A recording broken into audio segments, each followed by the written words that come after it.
This story was written by a French writer, Jules Verne, over 100 years ago. Nowadays, he's regarded as the man who invented science fiction. He was the first storyteller to mix together adventure and scientific fact and fantasy. He wasn't a scientist himself. He'd been trained, in fact, to be a lawyer, but he was interested in all branches of science, and he was careful to study each subject thoroughly before he wrote about it. And he had the gift of prophecy. He wrote about submarine journeys into the ocean deeps long before submarines were invented. He described a journey round the moon and another to the moon a century before such journeys were actually made by man. He foresaw the invention of the airship, the radio, the electric clock. But the story you're going to hear now is about a journey that no man has yet succeeded in making. A journey to the center of the earth.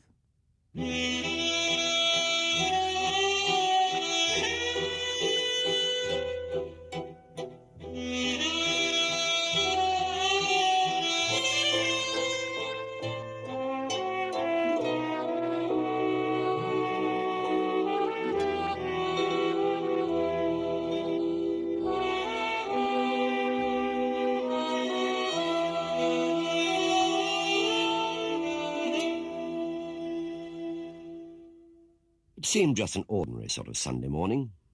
I'd been pottering about among my rock specimens in my room in the little house in one of the oldest streets in the old quarter of Hamburg. I remember now, it was just coming up to lunchtime, and I was very much looking forward to Sunday lunch. I could smell the joints sizzling away in the kitchen. Suddenly I heard the front door burst open and bang shut, and then the heavy footsteps of my uncle, the professor, on the stairs. He rushed into the dining room, flung his hat and walking stick onto the table, and charged straight into his study, calling over his shoulder, "Axel, follow me!" Well, I did so immediately. He was a very formidable gentleman, my uncle, Professor Otto Lidenbrock, a lecturer on mineralogy at the university, a curator of the Mineralogical Museum, author of the famous treatise on transcendental crystallography, and a world authority on rocks. He was also a very impatient man, eccentric and short-tempered. But he was a kind man at heart. When I lost my parents, he took me into his home and looked after me, together with his goddaughter, Grauben, and trained me to be his laboratory assistant. I loved him, but I was also rather afraid of him, so I lost no time in following him into the study. I found him already ensconced in his big velvet armchair, poring over an old book. "Look at this," he said. "I found it this morning in Hevelius's bookshop. It's an absolute treasure. Look at it. You wouldn't think, would you, that it's 700 years old?" "What's it about?" I asked. This work is the chronicle of the Norwegian princes who ruled over Iceland. It's the Heimskringla of Snorri Sturluson, the 12th century Icelandic writer." "Really?" I cried, trying to sound enthusiastic. "Is it a good translation?" "Translation?" he roared. "What would I be doing with a translation? This is the original work in Icelandic." "I thought the type looked strange," I said. "Type?" he bellowed. "You great dunderhead, do you suppose there was any printing in the 12th century? It's a manuscript, a runic manuscript, written in the old Icelandic alphabet. Why, legend has it that this alphabet was invented by the great god Odin himself." There were times when I thought my uncle knew everything about everything. At that moment, as he was excitedly riffling through the pages, a small piece of parchment fluttered to the floor. "Hello, what's this?" he cried, picking it up and carefully unfolding it on the table.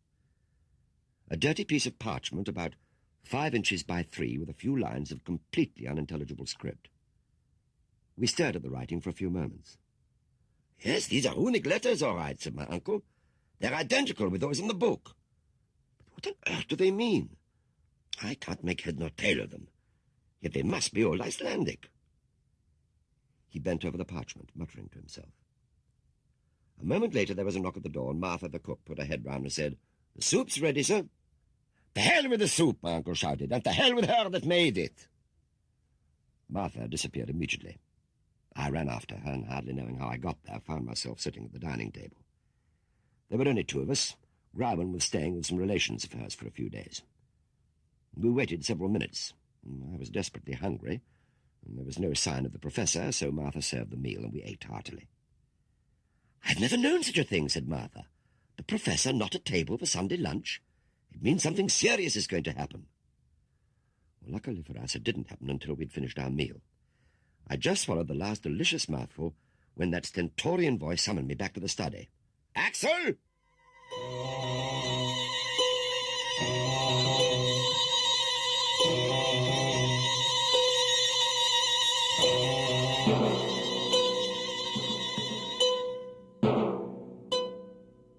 It's undoubtedly runic, said the professor, but it's in some kind of secret code. I'm going to get to the bottom of this. Now sit down there, boy, sit down. Get ready to write. Well, I was ready in an instant. Now, I shall dictate to you the letters of our alphabet that correspond to these runic characters. Now let's see where that gets us. This he did, and it got us nowhere. Just a line of gibberish. My uncle glared at it for a long time. It's a cryptogram, he said. The letters are all jumbled up. Now, all we have to do is to find a system behind it. It might be the clue to some great discovery. And then he took the book and the parchment and compared them. It's not the same handwriting. And look here, the cryptogram uses letters that could not possibly be in the book because they did not enter the Icelandic alphabet until the 14th century. The man's knowledge was truly astonishing. Which leads us to the conclusion, he went on, that the parchment was written at a later date, at least 200 years later, by someone who owned this book. Perhaps he put his name in the book. It seemed a possibility. The professor closely scanned the opening pages, and then he grabbed his magnifying glass and peered at what looked to me like a nasty old smudge. Yes, this is it, he cried, seizing a pencil, and slowly, very laboriously and carefully, he began to decipher the ancient writing. Great heavens, he cried. It's Saknussemm. The name meant nothing to me. The famous Icelandic alchemist of the 16th century, one of the great scientists of his time. He might have made some surprising invention and concealed it behind this cryptogram. But if it was so marvelous, I ventured to say, why should he want to conceal it? Why, indeed, replied my uncle. But perhaps we'll know the reason when we've deciphered the message. I shall neither eat nor sleep until I have found it out, and neither will you. Good Lord, I thought. It's a good thing I had a big lunch today. Now, this Saknussemm, said my uncle, he was a very learned man. If he wasn't writing in his native tongue, he would naturally write in the language generally used by educated men of the 16th century, which was Latin. And let us assume, then, that the message is in Latin, but in a scrambled form. He picked up the parchment again and began to puzzle away at it, mumbling and muttering to himself and jotting letters down and crossing them out. It went on for a long time. My mind wandered away from the problem, and then my eye caught a portrait of Grauben, which was hanging on the wall. She was a lovely, blue-eyed, blonde girl of 17, just a year younger than me. I missed her company very much, her friendly help in the laboratory and the long country walks we took together hand in hand. I was looking forward to her coming home next day. I was jerked back to the present by my uncle thumping on the table. Jump to it, boy, he said. Now, if I wanted to jumble up a sentence, what I would do is write the letters vertically instead of horizontally in 5 or 6 columns. So you just write down on this piece of paper the very first thing that comes into your head, but do it vertically and make 6 columns. I did so. Now, he said, set out the letters in a horizontal line, making each line a separate word. So I did that too. He snatched the paper out of my hands. Now, all I have to do, he said, is take the first letter of each word, and then the second, and so on, and very soon we should have the full... Good heavens, is this your message? I love you very much, my dear little Grauben. I was covered with shame and embarrassment. I'd written it down without thinking at all. So, you love Grauben, do you? Yes, I stammered. And she loves me. Yes, well, never mind that, he said. Let's apply the same method in reverse to this parchment. We did so, very carefully and slowly. But when the message emerged on the paper, it seemed as incomprehensible as ever. The professor smashed the table with his fist. No, that can't be it! Makes no sense at all! And he rushed to the door and crashed down the stairs and disappeared along the street as fast as his legs could carry him.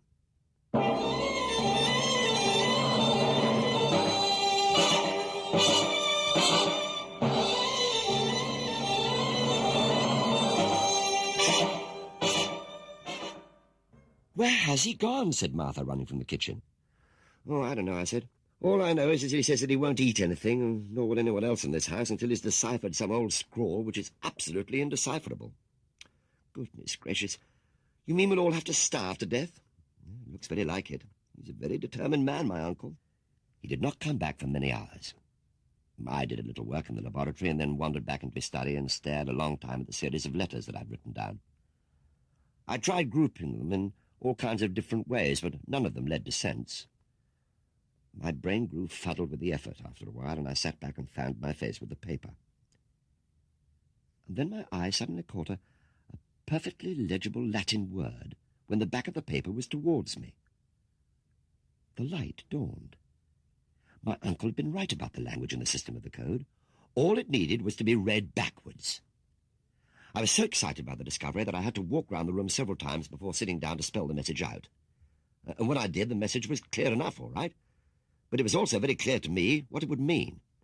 If my uncle knew about this, he would want to make the journey himself. Nothing would stop him. And he'd insist on taking me, too. And we'd never come back. Never. And I would never see my Greiben again. Well, I determined not to tell him the secret, hoping that it was too simple for his subtle brain to catch. He came back to the house at last and went straight to the study and stayed there a long time. We could hear him mumbling and grumbling to himself, and occasionally roaring with rage. We went to bed without supper that night, and my uncle did not go to bed at all. The next day was worse. No breakfast, no lunch. I was ravenously hungry, but he was adamant. And in the end, my hunger was too much for me. I went into the room and I picked up the paper and pretended to study it hard. "I have it," I cried. "What?" he exclaimed, seizing the paper. "Read it backwards." He did so and uttered a great cry. For what it said in Latin was this: "Descend into the crater of Snæfellsjökull over where the midday shadow of Skartaris falls, before the calends of July, traveller, and you will reach the centre of the earth.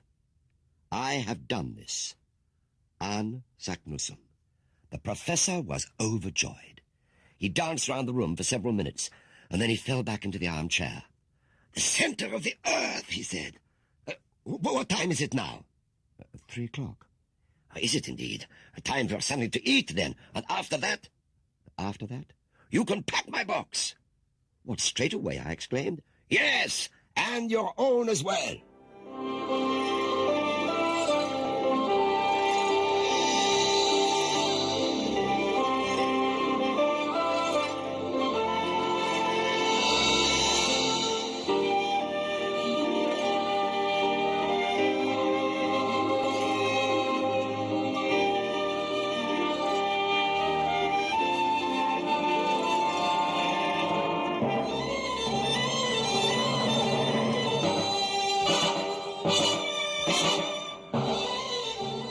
The professor was like a whirlwind, arranging the journey, buying a tremendous assortment of things, sorting out his university affairs, barking out orders in all directions, but chiefly mine.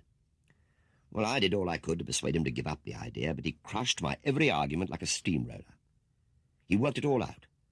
The Snæfellsjökull of the message was a volcanic mountain in Iceland about 5,000 feet high.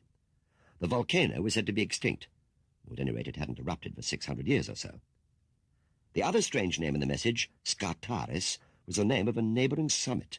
All we had to do to find the entrance to the centre of the earth was to get ourselves to the top of Snæfells by the last week of June, the calends of July, and let the shadow of Skartaris point the way. "Nothing could be clearer," said my uncle, hopping from one foot to the other in his excitement. It seemed clearly terrifying to me. "But we must lose no time," he went on. "It's already the end of May. If we are not there in 3 weeks' time, we shall have to wait the whole year to begin the great adventure. Heaven knows who might have discovered the secret by that time." That was his only fear, that some rival scientist might find out about it and get there before him. He made me swear total secrecy. So we waved farewell to Martha and my Greiben, who thought I was the bravest young fellow in the world. I had to give her some idea of what was afoot, and she promised to tell no one.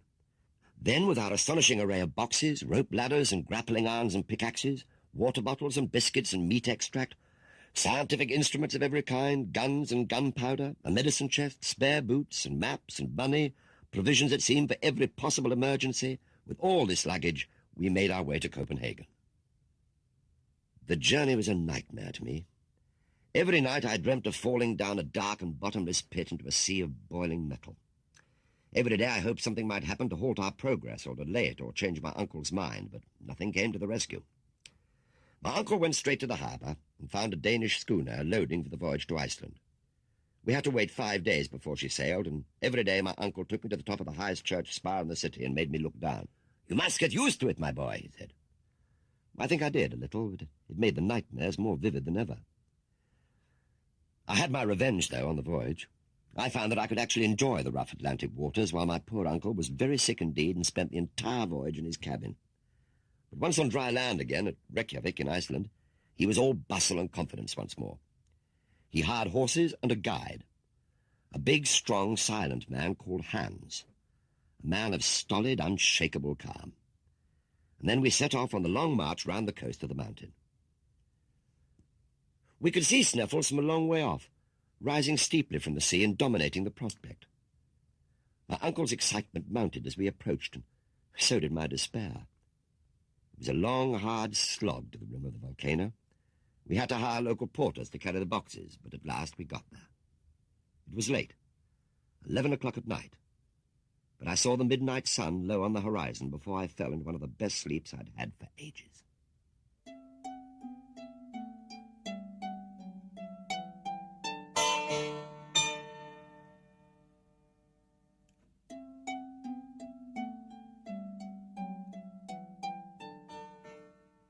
Next day, the porters helped us to get the loads down the great crater, and then my uncle paid them and dismissed them. Then, and only then, did he tell Hans the guide what his plans were. The fellow took it as if it were the most straightforward thing in the world. The pay was good. He would go with us. There were 3 chimney-like shafts plunging into the earth, each one of them about 100 feet in diameter, and above the rim of the crater we could see the pointed summit of Skartaris. But it was too late in the day for its shadow to tell us which chimney was the one. So my uncle pottered about while I sat on the ground wondering what it would be like if the volcano started erupting then and there. "Axel! Axel, come over here!" I stirred myself and hurried over. "Look!" And there, cut into the rock boulder in large runic characters, was that name again. Arne Saknussemm. Of course, the discovery delighted him. All it did for me that night was bring back the bad dreams again. The next morning, though, it was my turn to be delighted. The weather had changed. It was grey and cloudy. There was no chance of any indicating shadow from Skartaris. If only the weather would stay like this for a week, I might yet be saved. Well, it did its best. One dull day succeeded another. My poor uncle was in a continuous torment of frustration and impatience. Hans settled himself comfortably and did nothing at all. I kept my mouth shut and my hopes alive. But on the 5th day, the weather changed again. The sun broke through and poured its rays into the crater. Throughout the morning, the shadow of Skartaris crept closer, and at precisely midday, it touched the edge of the central chimney. "Right, this is the one," cried the professor. Now for the center of the earth." I looked at Hans. "Vorut," he said. "Forward," said my uncle. It was 13 minutes past 12 on Sunday the 28th of June, 1863.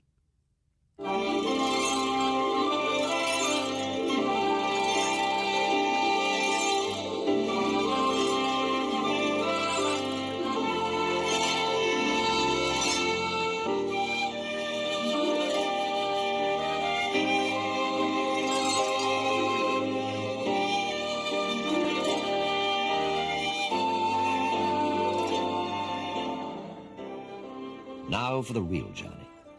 The underground journey of exploration began.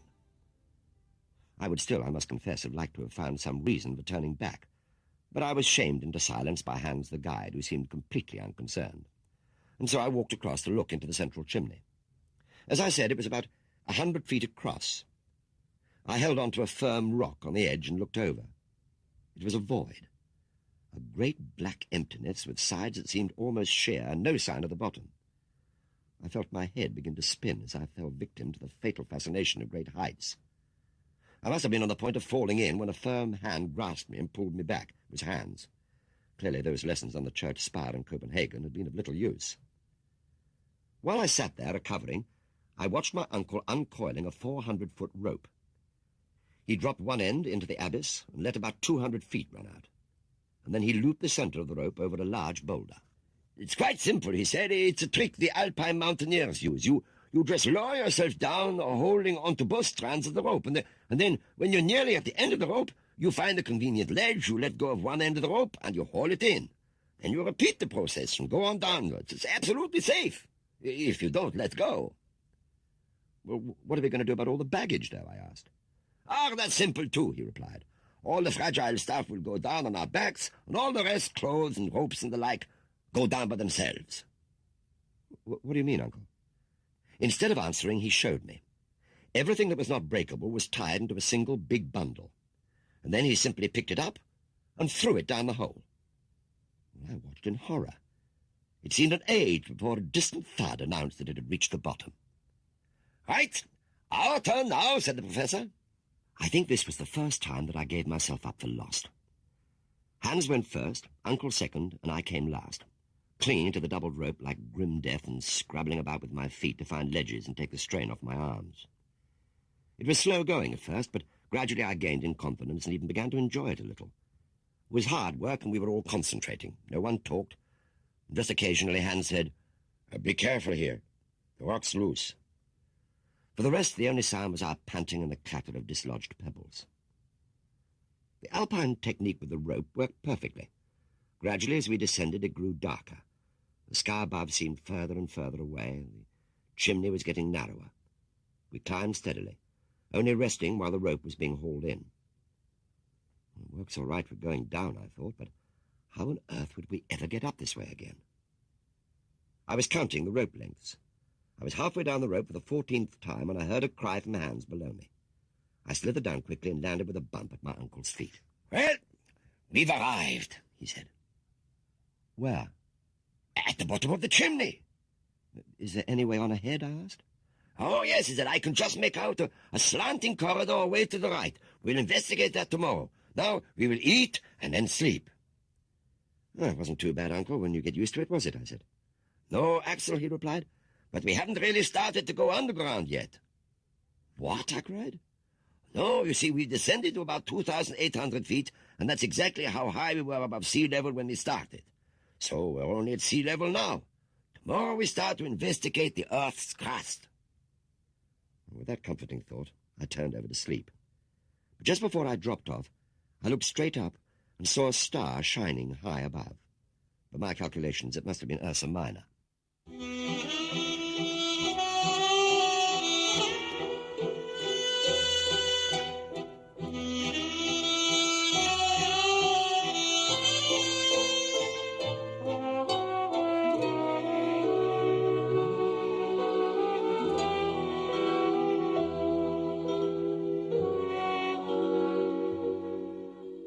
We all slept soundly and woke to the faint rays of daylight.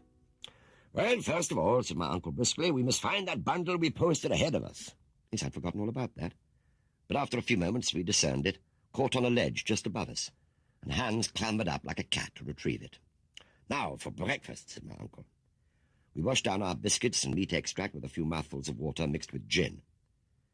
It's going to be a very boring diet from now on, I thought. Uncle, meanwhile, was busy with his notebook, recording the date and time, the air pressure and the temperature, and the direction we were going to travel, east, southeast. Next he got out 2 special miner's lamps that he'd brought, cunningly powered by electricity so there'd be no danger of igniting any gas. He kept one and gave the other to Hans, and a fine light they gave us as we set off down the sloping corridor, Uncle leading the way, Hans following and controlling the slide of the big bundle with the rope. Me, as usual, bringing up the rear. We walked, or slid rather, all day in this fashion through a magnificent treasure house of lava and quartz crystals formed into most marvellous shapes. At last Uncle called a halt, and we rested and ate. One thing was worrying me. We'd only enough water for 5 days. We'd been hoping to replenish our bottles from springs, but there'd been no sign of any. I pointed this out to my uncle. "Ah, don't let that worry you, my boy," he said. "We shall find water enough." "When?" "When we get through this bed of lava. The springs cannot possibly break through the walls, but as soon as our paths lead below the lava, there'll be plenty of water, have no fear. And we're already 10,000 feet below sea level."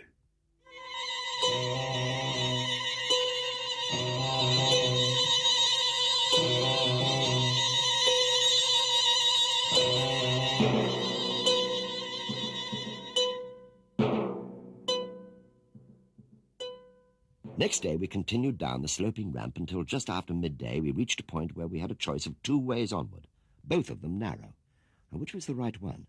There was no indication of any kind, but my uncle clearly did not wish to seem to hesitate, so he pointed confidently to the eastern tunnel, and we set off along it.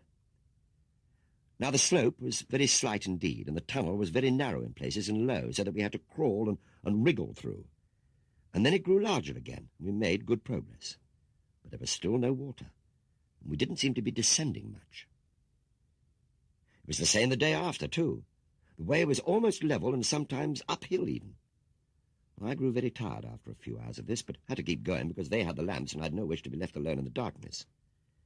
And then I noticed a change in the rock around. It was no longer lava, but deposits of schist and limestone and shale. It seemed clear to me that we'd taken the wrong path and left the granite mass and lava route of Snæfellsjökull. But when I suggested this to my uncle, he merely said, "You may be right, Axel, but we cannot be sure until we reach the end of this tunnel." "Yes, but we're running very short of water, Uncle." "I know, so we must ration ourselves from now on and push on as fast as we can."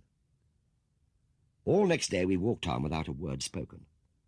I think the others were beginning to feel as frightened and as thirsty as I was.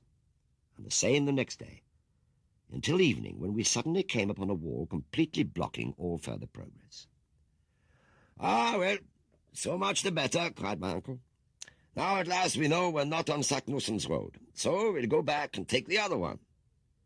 "As if we have strength enough," I said. "And why shouldn't we?" "Because tomorrow there'll be no water left." "And no courage either," he said with a stern look. I did not dare to reply.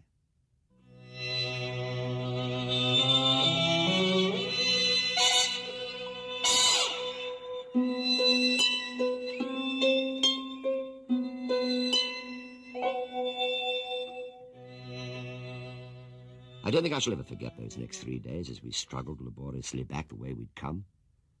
My uncle was angry. He knew it was all because he'd made the wrong decision. Hans showed no more feeling than at any other time, but I'm afraid I lacked the enduring spirit to stand up to this misfortune and moaned and complained all the way. We ran out of water on the first day of the return. After that there was only gin to drink.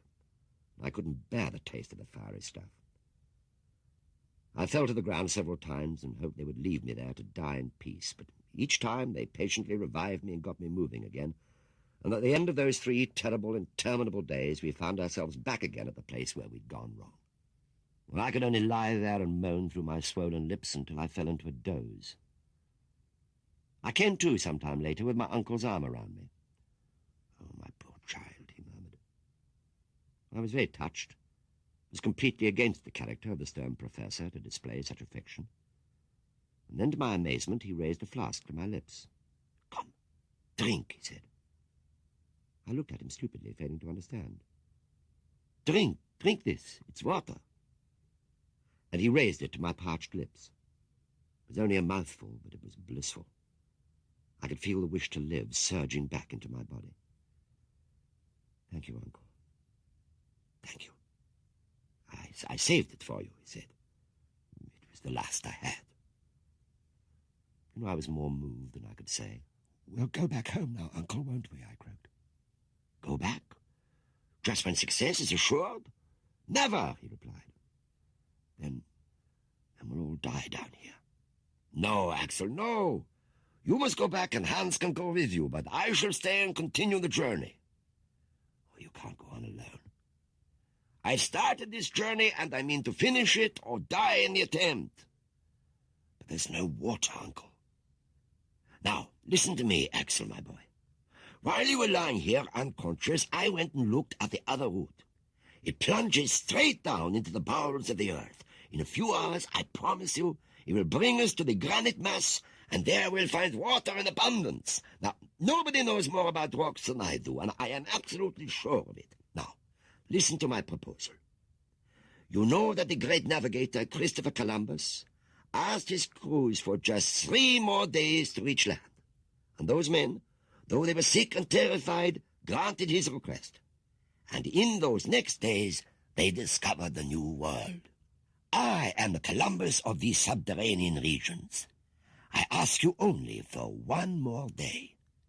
If we do not find water in that 1 day, I swear to you that we will return to the surface." Well, I knew how much it must have cost him to make this promise. And I knew how certain he must be that there was water there below us. "Very well," I said. "Do as you wish, Uncle. I'll go with you.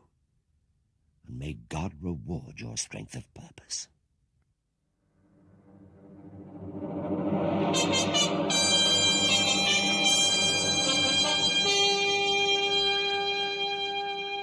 As soon as we set off down the new gallery, it was plain that we were on the right track at last. Our way lay through passages along which molten granite had once poured.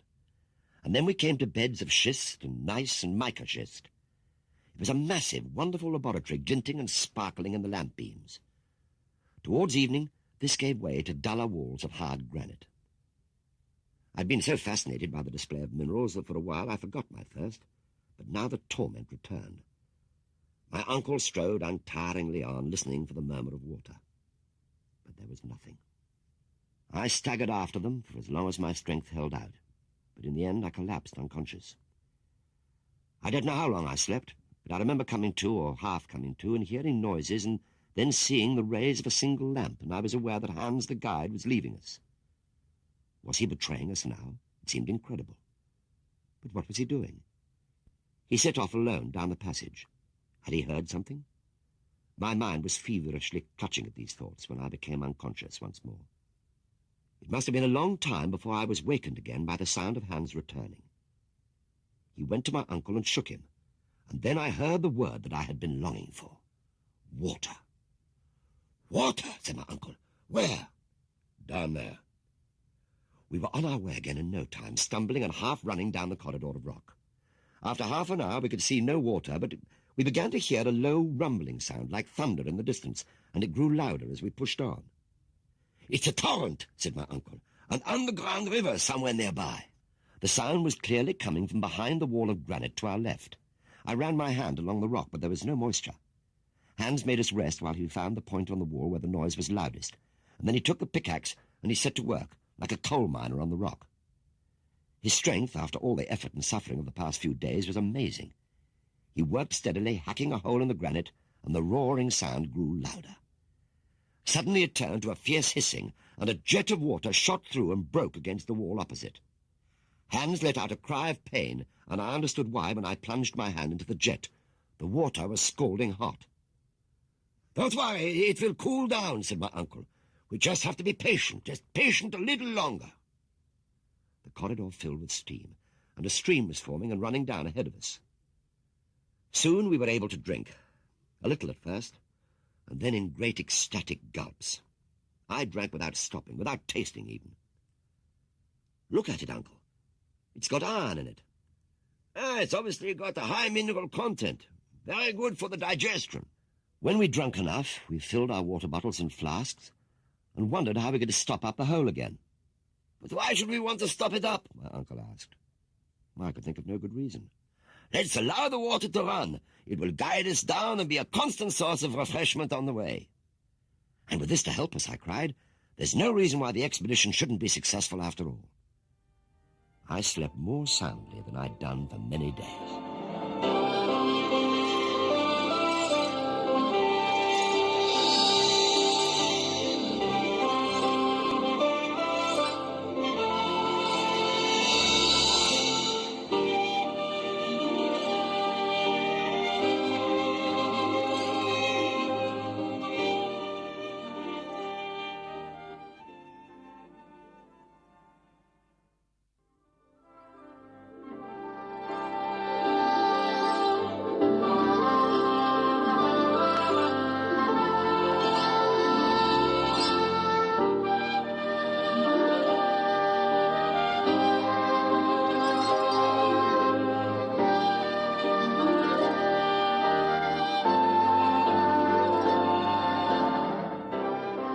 I was the first to wake the next morning and roused the others with a shout.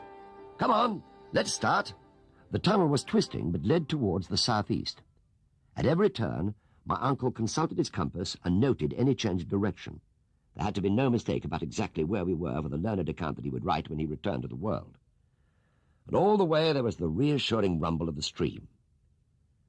Uncle had become impatient again at the horizontal nature of the path, so it was a joy to him, and we suddenly came upon a great shaft plunging down into the depths. "Ah, now we'll make some real progress," he said, fixing the double rope in the way we'd done when we started the underground journey. The drop seemed endless. The vertical descent took us 2.5 days. But we were in high spirits, and the stream, though to become a waterfall, was always with us. Finally, on the 13th of July, we reached the bottom of the shaft. We coiled up the rope and continued the march, still downhill, still southeasterly, and still accompanied by the life-giving stream. And then, on July the 18th, a Saturday, we reached an enormous grotto. My uncle handed Hans his weekly wage and said the next day would be a day of rest. The professor devoted Sunday to getting his notes in order. I wandered off to examine the great cave. I was getting quite used now to the troglodyte existence, without daylight or stars, towns or green countryside, and all the things that people take for granted on the earth's surface. It was only when I thought of Grauben and our little home in Hamburg that I grew sad and wondered if I should ever see them again. When I returned, my uncle said, "I estimate that we have travelled 213 miles to the southeast." "So, we're deep under the Atlantic Ocean, then?" "Exactly. 48 miles down." "But if we're already so deep down, Uncle, why is the temperature so tolerable? According to all the old theories of increasing temperature, there should be a heat of 1,500 degrees centigrade by now." "Ah, according to theories, yes. But what does the thermometer say? 27.6 degrees, so the theories are wrong. Just as I thought." He was very satisfied with that. But I had more problems for him. Yeah, but think of this, Uncle. The radius of the Earth is nearly 4,800 miles. Correct? But we're only 48 miles down. Only 100th of the distance. So if we go at this pace, I was making calculations very rapidly in my head, why, it'll take us 5.5 years to reach the center of the Earth. "Ah, to blazes with your calculations. How do you know the path doesn't go straight to the center of the Earth from here on? And we have the word of Arne Saknussemm that the journey can be done." "I know, Uncle, but I'm entitled to—" "You're entitled to hold your tongue, Axel, instead of talking fanciful nonsense." I made no reply, and he returned to his notebook. The days that followed suggested that my uncle might be right after all. The slope was steep, close to vertical at times, and we relied a great deal on the skill and strength of Hans. What we would have done without that imperturbable pillar, I shudder to imagine. We certainly could not have managed without him. Day after day he solved the problems that arose before us without a word. Silence became a habit with us all. We moved inexorably on, each locked in the private world of his own thoughts.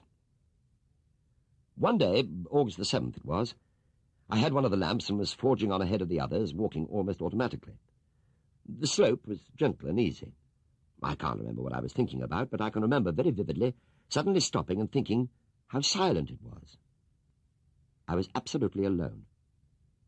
I must have been going too fast for them, I thought, or else my uncle has found something very interesting.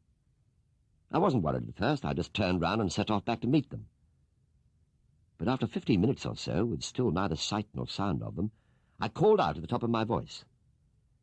I heard the echoes of my shout reverberating for a time along the passage above me. But there was no answering call. "Now, you must keep calm," I said to myself, "and keep walking back. There's only one passage. You're sure to come across them." I walked on, beginning to feel uneasy. And then I thought of something. The silence around me was something new, something I hadn't experienced for many days. Why was this so disturbing? And then in a flash I realized. There was no stream. Somehow, somewhere along the route, I'd taken a different turning and parted company with the faithful water.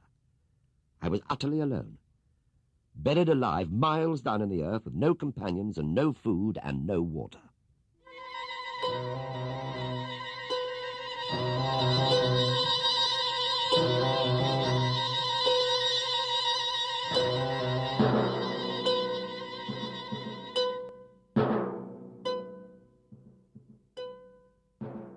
There can be no words in any language to describe the horror that I felt at that moment.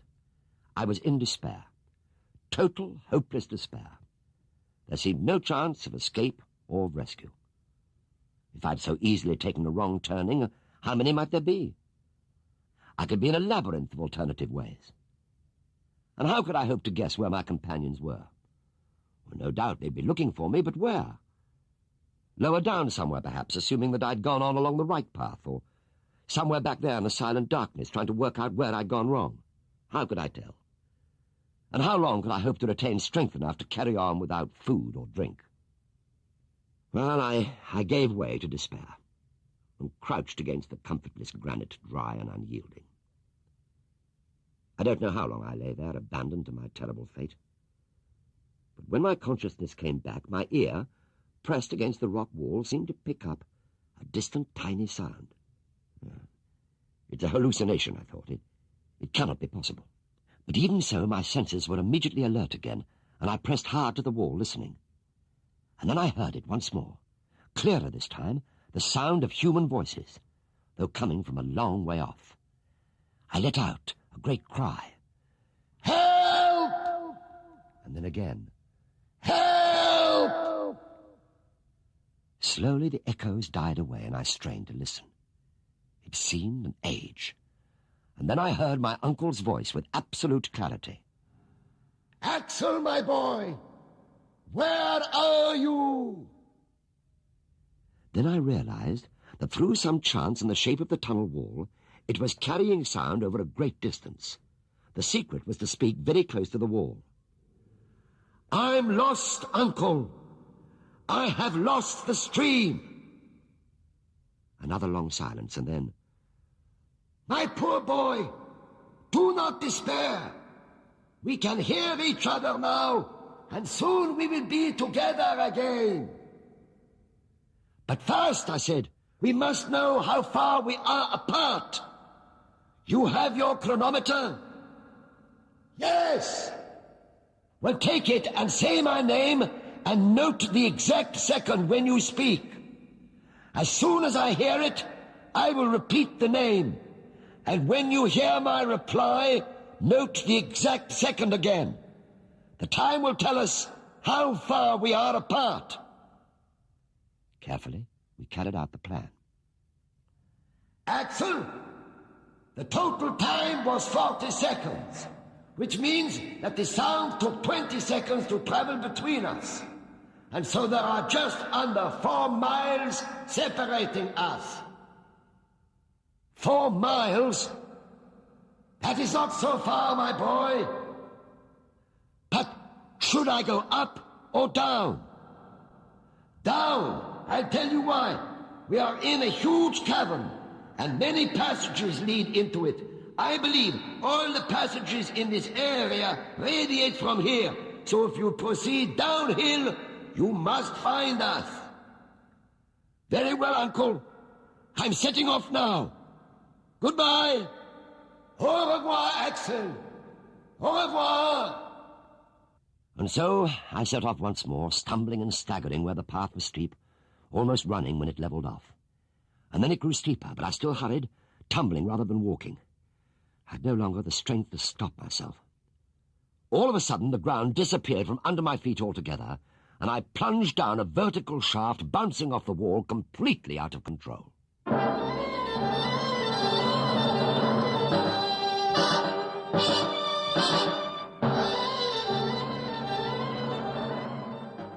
I came to in my uncle's arms. I was deeply touched by his concern and realized that I must have been badly stunned by the fall.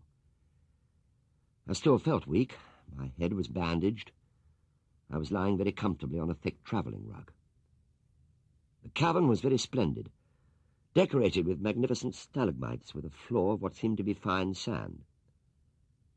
There were no lamps burning, but we were in a kind of half-light. It was filtering through a narrow opening in the far end of the cave. And somewhere in the distance there was a steady, vague, murmuring sound, as if a gentle breeze was blowing or waves were breaking on a shore. It was all very mysterious, but so peaceful and pleasant that after a drink of water I fell fast asleep again. It must have been many hours later when I heard my uncle's voice again. "Good morning, Axel. I brought your breakfast. I'll wager you're feeling better this morning." "Yes, I am indeed, Uncle. I feel fine again. And I'll feel even better after something to eat." "And after that, my boy, if you feel strong enough, then I will show you something." So I ate quickly and insisted on getting up straight away. He wrapped a rug around my shoulders and led me through the opening at the far end of the cavern. Well, at first I could hardly see a thing. My eyes had grown so accustomed to near darkness they had a struggle to adjust themselves to the light. When they succeeded, I was astounded and delighted. "The sea!" I cried. "Yes," said my uncle, "and I've already named it after myself, the Lidenbrock Sea." It was a vast sheet of water stretching out of sight. Waves broke before us on a shore of fine sand and tiny shells. There was a light wind, and further round the coast there were high cliffs.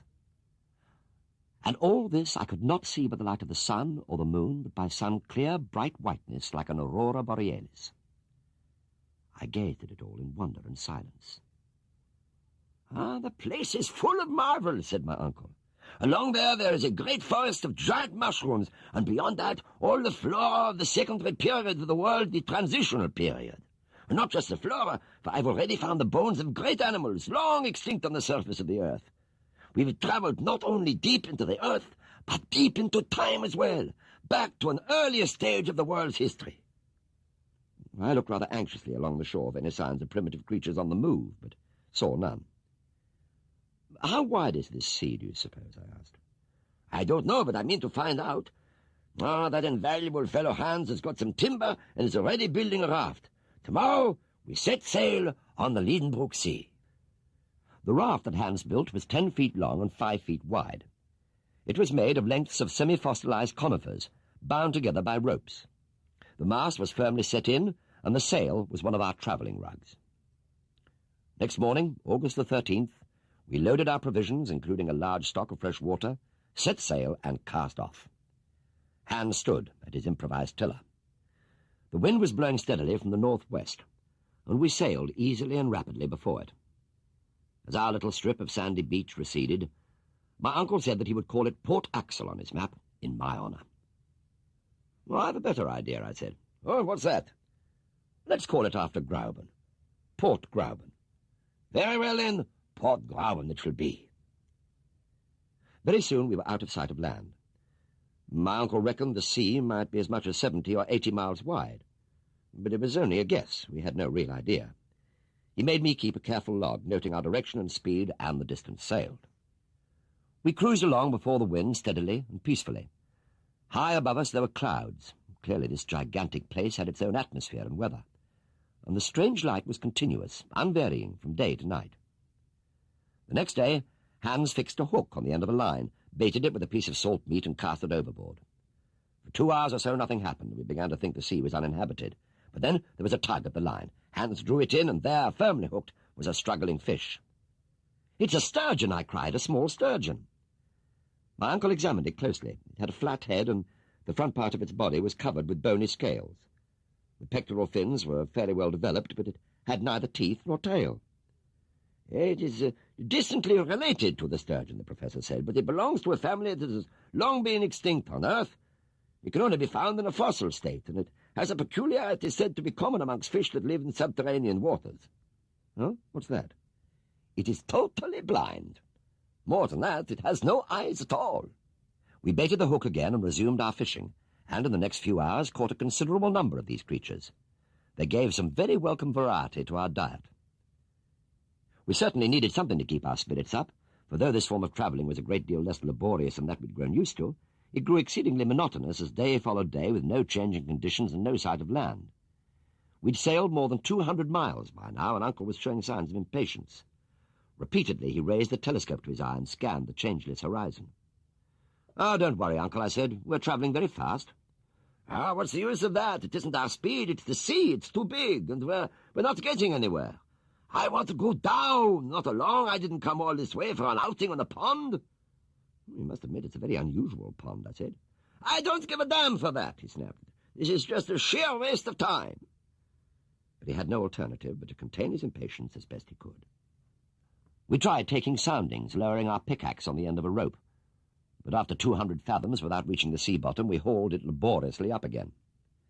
One day, though, August the 16th it was, when I just recovered the pickaxe from another fruitless effort, Hans pointed to some deep imprints on the thick metal axe. It was as if it had been squeezed by two powerful forces. "Teeth," said Hans.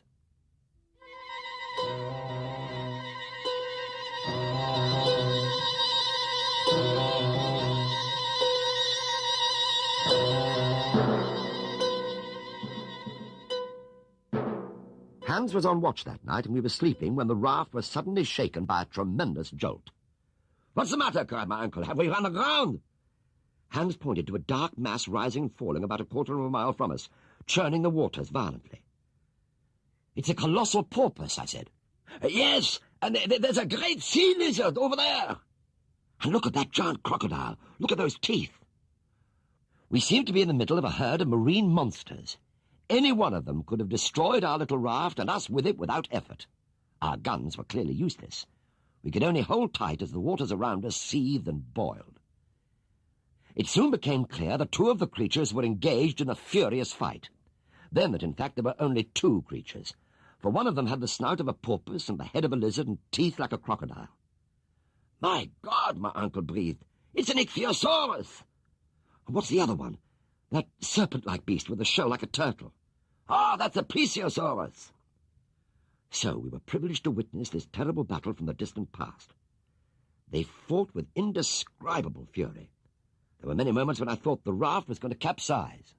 The fight seemed to go on for hours with unabated fury, and then suddenly they both plunged beneath the surface, leaving a great whirlpool in their wake. A few moments later, the serpent head of the plesiosaurus reared 30 feet above the waves, twisting and writhing in mortal agony, coiling and uncoiling, lashing the waves like a whip. The spray almost blinded us, but gradually its movement subsided, the contortions grew feebler, and we watched in silent amazement as the great mass stretched out, inert, on the settling waters. We sailed on then for many uneventful days until a great electric storm blew up. This lasted for 3 days. We'd no idea in which direction we were being driven. There was no chance of keeping records of any kind. It was all we could do to keep ourselves on board, and there was a time at the height of the storm when we had to lash ourselves and our supplies to the raft. When the fury abated a little, I fell asleep utterly exhausted. I was awakened by a new noise, like the sound of waves on rocks. I was still struggling to claw my way out of my sleep when I felt myself hurled into the water. And then the strong arms of Hans were round me, and I found myself lying on a sandy beach alongside my uncle. It was still raining hard, and we crawled to some overhanging rocks for shelter. Hans went back to rescue what he could from the wreckage of our raft. We slept. "Good morning, Axel. I trust you slept well." We sounded for all the world as if we were in our house in Hamburg at the start of a perfectly normal day. I opened my eyes to see that the storm was over. "You seem in excellent spirits this morning, Uncle." "Delighted, my boy, delighted. Now we're on land once more, we can get back to the real business and find a way of getting into the very bowels of the earth." Uncle, may I ask you a question?" "Certainly, my boy." "How will we ever get back again?" "Get back? You mean you're thinking about the return journey before we've even got to our destination?" "Well, I only want to know how you're planning to manage it." "In the simplest possible way, my dear boy. Once we have reached the center of the globe, we shall either find some new route to the surface, or we shall return by the way we have come. I don't suppose it will close up behind us."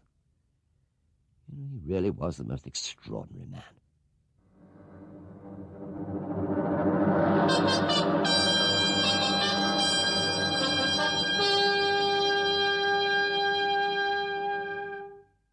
The first thing to do was to take stock of our position. It was astonishing how much Hans had contrived to rescue from the wreck. Our guns were gone, but our stock of powder was intact. We had food enough, we reckoned, for another 4 months' travelling. The raft could be repaired. Even the professor's scientific instruments had been spared. During breakfast, I asked him where he thought we were now. "Oh, that's impossible to calculate, because we've kept no records during the storm, but we can make a rough estimate. Now, after the storm, we knew we were some 1,500 miles southeast of Iceland. The storm lasted 4 days. Now, traveling at, say, 200 miles a day, can hardly be less, that puts us 2,300 miles from Reykjavik, assuming that we continued in much the same direction." "Which means," I said, "that we're probably directly under the Mediterranean Sea." Well, let's consult the compass," he said. He took it up and held it steady and looked at it. And then he looked again. And then he turned to me with amazement written across his face. "What's the matter, Uncle?" "Come and look for yourself." I went over. The needle pointed in exactly the opposite direction to that which I expected. I shook the compass and examined it, but there was nothing wrong. I tried it again. The result was the same. The conclusion was unavoidable. The storm had changed the wind direction. We had been driven back the way we had come and landed somewhere on the very shore that we left all those days ago.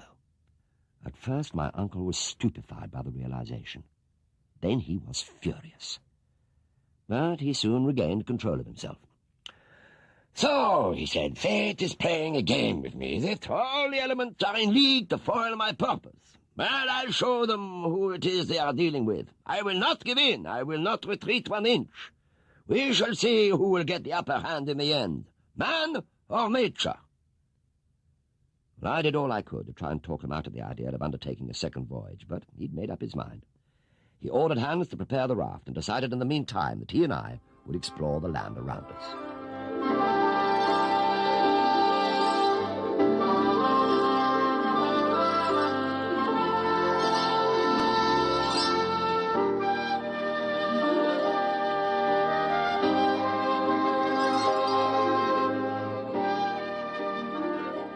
We walked along the shore of the Lidenbrock Sea, my uncle taking an interest in everything we saw and expounding his theories. After a mile, the nature of the terrain changed. We came to a mass of broken rocks. We turned inland, clambering over the boulders, until we came to a great plain covered with bones. The bones of all the animals of the Earth's early history. Uncle was beside himself with excitement, skipping from one to the other, identifying some immediately, puzzling away over others. Suddenly, he called out to me, "Axel! Axel! A human skull!" I hurried to his side, and there it was, quite unmistakable. Uncle was thrilled beyond measure. The discovery confirmed a passionately held belief of his that man dated from at least 100,000 years ago, before the mastodon. He had been in the thick of a very fierce quarrel between scientists on this very point. Now he had found, he believed, irrefutable evidence. We walked on until we came to the edges of a primeval forest. My uncle went boldly in. I followed him closely. Suddenly I seized his shoulder. I thought I'd seen, yes, there it was, some movement ahead. We peered through the undergrowth, and there, in a clearing just ahead of us, was a herd of mastodons. Great, elephant-like creatures they were, grazing contentedly on the foliage. "Come on," my uncle cried. "No," I said. "We're unarmed. We must go back. No man could hope to live among such brutes." "You're wrong, Axel," he replied, lowering his voice to a whisper. "Look, over there, by the trunk of that great tree." I followed his pointing finger, and there, sure enough, was a giant man-like creature, grasping a branch in his hand. He was the shepherd of that monstrous flock. He was more than 12 feet tall. His head, as big as a buffalo's, was almost hidden in a mass of unkempt hair. He was motionless. "Come on, Uncle. We must go." And perhaps for the first time in his life, he allowed himself to be persuaded.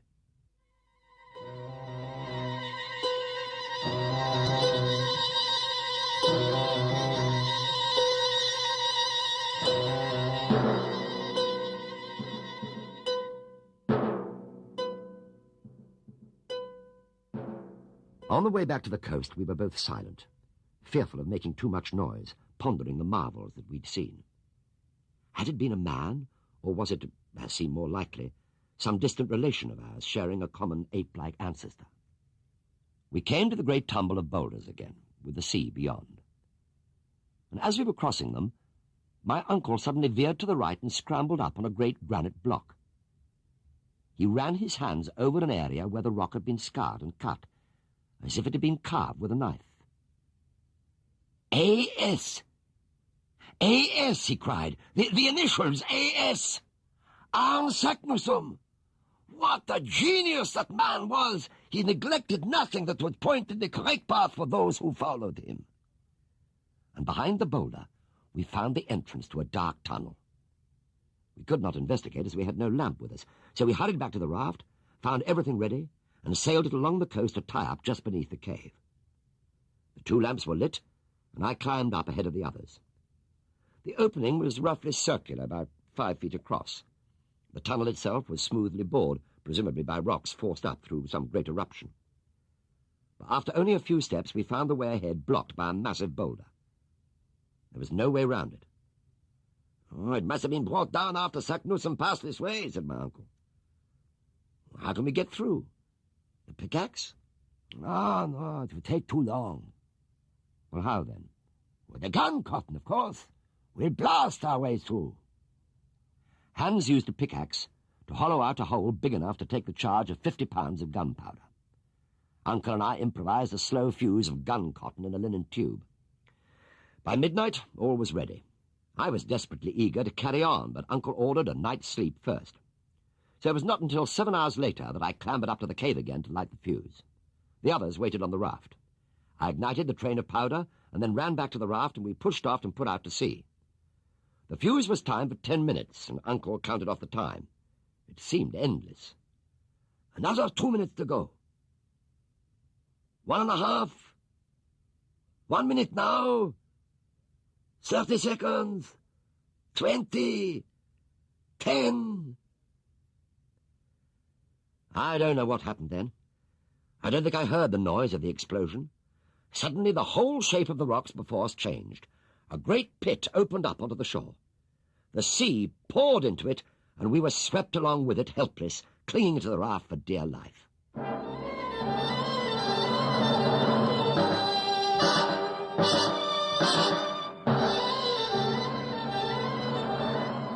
The events of the hours that followed are still confused in my mind. For a while we plunged downwards, riding the rapids at the speed of a train. Only 2 things saved us from disaster: the sturdiness of our little craft and the fact that the tunnel that we had entered was very wide. If we'd hit the walls, we would have been dashed to pieces. Then suddenly the uproar around us ceased, and the motion changed. We were going upwards. "We're in a volcanic shaft," said my uncle. "The water must have reached the bottom of the abyss, and now it's finding its own level and taking us with it. There's nothing whatsoever we can do about it, so we might as well have something to eat." I searched the raft in the total darkness, but our provisions had all been swept away. And then I noticed something else. It was getting rapidly hotter. I was sure that we were lost. I said to my uncle, "If we're neither drowned nor crushed, and if we don't starve to death, we may still manage to be burnt alive." "Don't give up hope," he replied calmly. "What? You still think it's a chance of escape?" "Yes, I certainly do. As long as this heart of mine goes on beating, I cannot admit that any creature endowed with willpower need ever give way to despair." By now, though, the temperature was rising even more rapidly than we were.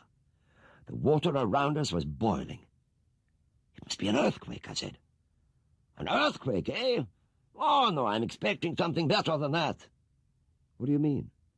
"An eruption. I think that we are in the shaft of an active volcano. And I think it is much the best thing that could happen to us. We have no food left, so it is our only chance of returning to the surface of the earth." As usual, he was absolutely right. Very soon we were riding upwards, not on water, but on a platform of lava. The noise became deafening, the fumes almost suffocating. I felt the terror of a condemned man tied to the mouth of a cannon just before the fatal shot is fired. For most of the time there was such chaos and confusion it was impossible to tell what was happening. Occasionally the upward rush would stop for a few minutes. "Don't worry," said my uncle. "The lull is only temporary. This is a volcano with an intermittent eruption. We'll be on our way again soon." And again he was right. I have no idea at all what happened in the end. The rocking of the raft grew more violent than ever, the uproar even more bewildering. The explosion seemed to be all around us now, and I was sure it was the end. I shut my eyes and just resigned myself. But then I was aware of a sudden great calm. I opened my eyes and was almost blinded by the light. I was on the surface of the earth. It must have been early morning, but even so it took quite a time to get used to the light. I was bruised all over. My clothes were in shreds, but no bones were broken. The others were lying nearby on the mountainside, close to the rim of the crater, which was still exuding smoke and fumes. Miraculously, none of us was seriously injured.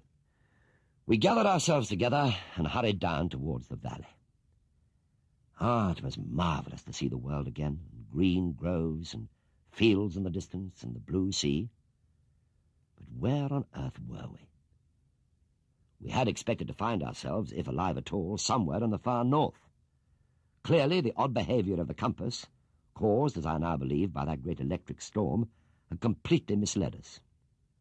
We had the answer soon enough, from the first shepherd boy we met. Uncle tried him in several languages without response, and then he tried Italian, and the answer came promptly. Sicily. We were by the Mediterranean after all, and the volcano that had brought us so tumultuously to the surface was none other than Etna itself. So we made our way home to Hamburg. Martha and Grauben, well, they were overjoyed to see us. "Oh, now that you're a hero," said Grauben, "you'll never need to leave me again." There was little chance of that. Well, at first my uncle had a hard time trying to convince his colleagues of the truth of his story. But he finally won most of them over, after many an angry outburst, and became world-famous for his exploit. As for Hans, he soon grew homesick and insisted on leaving us for Iceland. Uncle gave him his final payment. He shook our hands, and at the moment of parting permitted himself an extraordinary display of feeling. He smiled.